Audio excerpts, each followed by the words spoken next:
వరదల వల్ల ముఖ్యంగా విజయవాడ నగరానికి జరిగిన నష్టాన్ని అంచనా వేయడానికి గత వారం రోజులుగా ఎన్యూమరేషన్ చేయడం జరుగుతోందండి.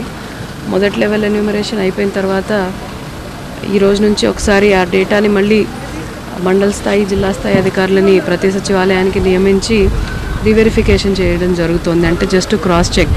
మొదటి లెవెల్ ఐఏఎస్ అధికారులు 1500 టీముల దాకా బయట నుంచి వచ్చిన డిప్యూటీ తహసీల్దార్లు, రెవెన్యూ ఇన్స్పెక్టర్లతో ఇక్కడుండే సచివాలయ సిబ్బంది వాలంటీర్స్ సహాయంతో ఎన్యూమరేషన్ చేసిన తర్వాత సరే మళ్ళీ క్రాస్ వెరిఫై చేసుకొని ప్రభుత్వానికి సబ్మిట్ చేసే ముందు క్రాస్ వెరిఫై చేసుకొని సబ్మిట్ చేయడం కోసం జిల్లా అధికారులని మండల స్థాయి అధికారులని రీవెరిఫికేషన్ కోసం టీమ్స్ వేయడం జరిగిందండి.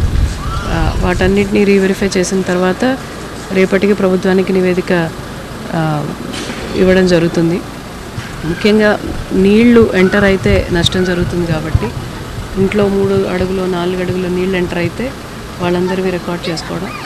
అది గ్రూప్ హౌస్ ఇట్లా మల్టీ స్టోరేజ్ బిల్డింగ్ అయితే పైన ఉండే వాళ్ళు కూడా కిందకి దిగలేకపోతున్నారు కాబట్టి కింద ఉండే వాళ్ళని రికార్డ్ చేస్తూ పైన ఉండే వాళ్ళ కష్టాన్ని కూడా రికార్డ్ చేయడం జరుగుతుంది. ప్రభుత్వం నిర్దేశించిన స్కేల్ ప్రకారము వాళ్ళకి ఎక్స్గ్రేషియా ఇవ్వడం జరుగుతుంది.